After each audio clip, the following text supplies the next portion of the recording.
Welcome to PDTV. మనం ఇప్పుడు ఉన్నది అమ్మా డైరీ, అనంతపురం జిల్లా ఆలమూరులో.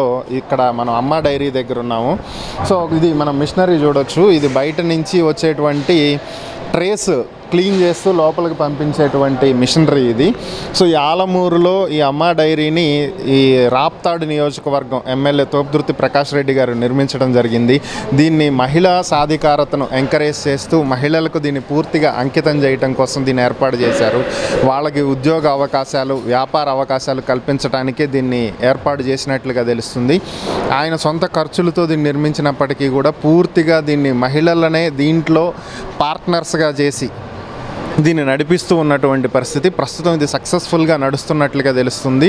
సో దీంట్లో అసలు ఎంతమంది ఉన్నారు, ఏం వర్క్స్ చేస్తున్నారు, పార్ట్నర్షిప్ ఎలా తీసుకున్నారు, దీన్ని మొత్తం డ్వాక్రా సంఘాలు మహిళా సాధికారతనే ఎంకరేజ్ చేస్తూ దీన్ని అప్పచెప్పినట్లుగా మనకున్నటువంటి సమాచారం.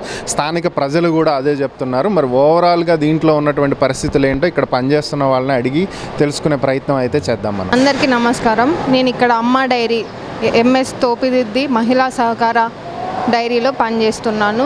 ఈ అమ్మా డైరీ ఎమ్మెల్యే గారు పెట్టడం వలన రైతులకు అభివృద్ధి చెందడం కాకోకుండా ప్రత్యేకంగా మహిళలకు పెట్టడం వలన మాకు ఇక్కడ ఎంప్లాయ్మెంట్ అనేది మా ఊరికి దగ్గరలోనే, మా ఇంటికి దగ్గరలోనే, మా కుటుంబంతో పాటు ఈ డైరీని కూడా ఒక కుటుంబంలాగా చూసుకుంటూ మేము ఇక్కడ పనిచేస్తున్నాం.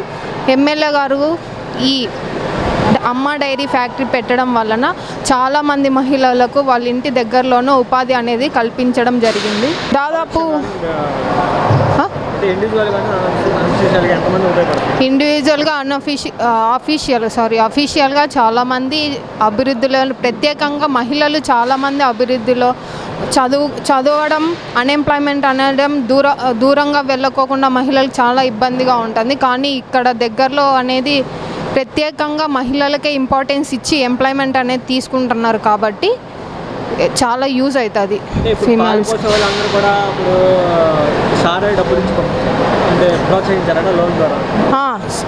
వాళ్ళు రైతులు వచ్చి పాలు పోయించడం, వాళ్ళు ఫస్ట్ డబ్బులు పేమెంట్ అనేది వాళ్ళు తగ్గట్టుగా వాళ్ళకు అనుకున్న రేట్స్లోనే సార్ అనేది లాస్ లేకోకుండా, ప్రాఫిట్ అనేది లేకోకుండా వాళ్ళు అభివృద్ధి చెందాలా అని చెప్పేసి సార్ ప్రత్యేకంగా దృష్టి తీసుకొని చేస్తున్నారనమాట.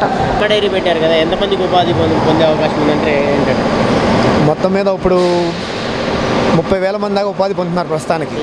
ఇంకా పాడి రైతులు కానీ, లోపల ఎంప్లాయీస్ కానీ, బయట మార్కెట్ చేసేవాళ్ళు కానీ మొత్తం మీద ఇంకొక 15,000 మంది దాకా పెరుగుతారు. 40,000-50,000 మంది దాకా అవుతారు ఉపాధి పొందేవాళ్ళు. ఇప్పుడు ఎమ్మెల్యే సహకారంతో పెట్టారంటున్నారు, ఇది నిజమేనా? నిజమే. పెట్టించారా లేకపోతే గవర్నమెంట్ పెట్టించిందా? లేకపోతే ఎమ్మెల్యే గారి సహకారంతోనే పెట్టింది ఈ డైరీ. తోపుదుర్తి మహిళా సహకార సంఘం ఇది. మహిళలు 10,000 మంది అమ్మలు ఇచ్చిన డబ్బులతో ఇది నిర్మించారు. మొత్తం ఎంతమందికి డైరెక్ట్గా ఇండైరెక్ట్ ఉపాధి ఉంటారు? ఇండైరెక్ట్గా ప్రస్తుతానికి 20,000 మందికి ఉపాధి ఉంది. డైరెక్ట్గా ఒక 150 మందికి ఉంది. ఇంకా ఉపాధికి ఈ డైరీ మొత్తం కెపాసిటీ 1,00,000 లీటర్ల ప్లాంట్ ఇది. 1,00,000 లీటర్ కెపాసిటీతో ఈ ప్లాంట్ ఉంది. ఇప్పుడు ఇంకా పెంచుతాం. ఎమ్మెల్యే గారి సహకారంతో పెంచుకుంటూ పోతూనే ఉంటాం. అంటే ఇది ఫ్రీనేనంట, నిజమే? అంటే ఎమ్మెల్యే సొంతంగా పెట్టి మహిళలకి పర్సెంటేజ్ కూడా ఇస్తున్నారని అంటున్నారు, నిజమే? ఇస్తున్నారు, నిజమే ఇస్తున్నారు. ప్రతి ఒక్కరికి, ప్రతి ఎంప్లాయీకి పాల రేటు బయట ఇచ్చే రేటు 35 రూపాయలు అయితే మనం 42 రూపాయలు ఇస్తున్నాం. అది ఎమ్మెల్యే గారు ఎక్కడ కూడా ఆ రేటు ఇప్పుడు అన్ని డైరీల నుంచి రేట్లు తగ్గినాయి. అయినా సరే ఎమ్మెల్యే గారు ఎక్కడ కూడా తగ్గలేదు రేట్లు. ఎమ్మెల్యే గారు ఆయన నియోజకవర్గంలో ప్రజలకి కోసం అట్లా రేట్ ఇస్తున్నారు ఆయన. అంటే ఇప్పుడు ఈ నియోజకవర్గంలోనే తీసుకుంటారు, రాప్తాడు నియోజకవర్గంలోనే, ఓన్లీ రాప్తాడు నియోజకవర్గంలో నుంచి మేము తీసుకుంటున్నారు. ఏపీ స్టేట్ వైజ్ ఏం లేదు, ఓన్లీ రాప్తాడు నియోజకవర్గం నుంచి తీసుకుంటున్నాం. పెంచే అవకాశం ఉందంటారు? ఇంకా పెంచుతాం, కెపాసిటీ పెంచుతాం. అంటే కెపాసిటీ పెంచితే ఎంతవరకు పెంచవచ్చు అంటారు? ఈ 2,00,000 లీటర్ల వరకు పెంచుకోవచ్చు. ఈ ప్లాంట్ 2,00,000 లీటర్లు పెంచుకోవచ్చు. ఆ మెషినరీ ఉందంటారు? ఉంది. సరే, అమ్మ డైరీ పెట్టారు, దాని అసలు ఆవశ్యకత ఏంటంటారు? ప్రజలకి స్వచ్ఛమైన పాలు అందించడమే అమ్మ డైరీ యొక్క ఉద్దేశం. అదేవిధంగా ఈ రాప్తాడు నియోజకవర్గంలో ఉన్న ప్రజల ద్వారా అన్ని విధాల రైతులకు కానీ కొంతమంది ఎంప్లాయీకి ఎంప్లాయ్మెంట్ ఇచ్చేటువంటి దాని ఉద్దేశంతో ఆ విధంగా ఎమ్మెల్యే గారు దీన్ని నిర్మించాడు. అంటే ఎమ్మెల్యే సొంత నిధులతో ఖర్చు పెట్టారంటున్నారు, నిజమేనంట? నిజమేనండి అది.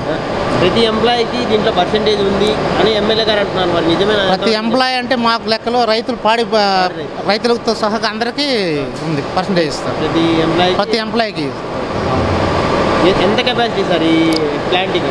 ఇది అమ్మా డైరీకి మొత్తం 2 లక్షల వరకు అయితే దీని కెపాసిటీ ఉంది. ప్రజెంట్ అయితే 1,00,000 లీటర్ల వరకు రన్నింగ్ చేసుకోవచ్చు. అంటే ఎంప్లాయీస్ ఇక్కడ నుంచే వస్తారా లేకపోతే వేరే రాష్ట్రం నుంచి? వేరే రాష్ట్రం నుంచి అయితే ఏం లేదు, మ్యాక్సిమం లోకలే తీసుకున్నాము. లోకల్ పాడి రైతులు అంటే అదే దానికి ఇక్కడ వర్క్ చేయాలంటే కనీసం స్టడీ ఉండాలి, ఐటీ అలాంటివి ఉన్న ప్రతి ఎంప్లాయీని మేము తీసుకున్నాం. లోకల్ మినిమం బేసిక్ స్టడీ ఉన్న వాళ్ళని తీసుకుంటున్నాం.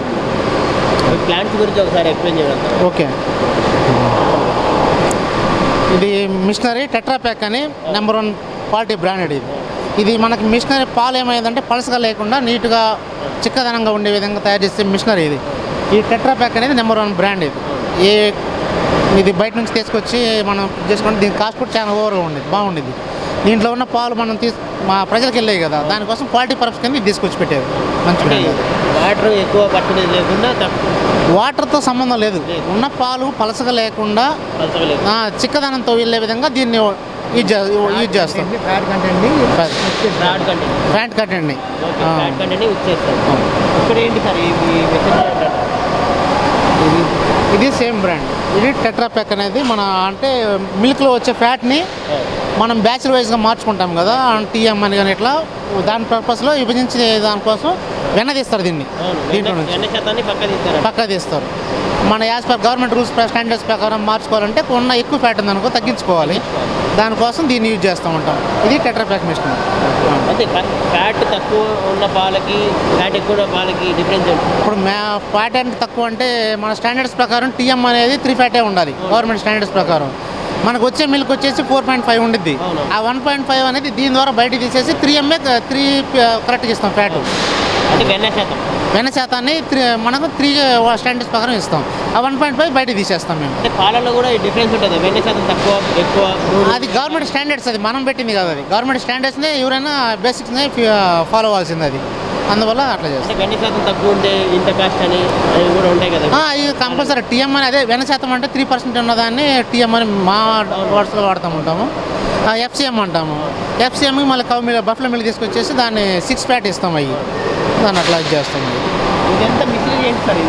ఇప్పుడు అక్కడ 3 ఉన్నాయి, 3 లెవెల్స్ ఉన్నాయి.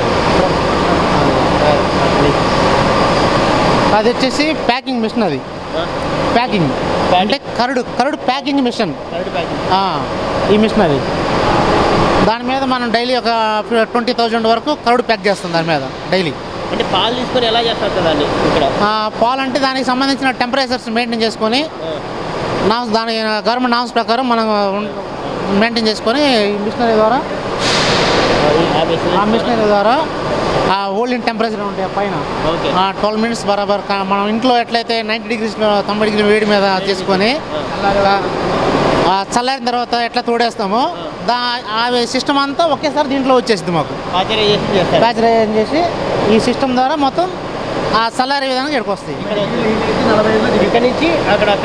ఇక్కడ నుంచి మనం మిల్క్ని చల్లారిన తర్వాత వచ్చే మిల్క్ని మనం ప్యాకింగ్ మిషన్లో తీసుకొని కరుడు ప్యాకింగ్ చేస్తాం.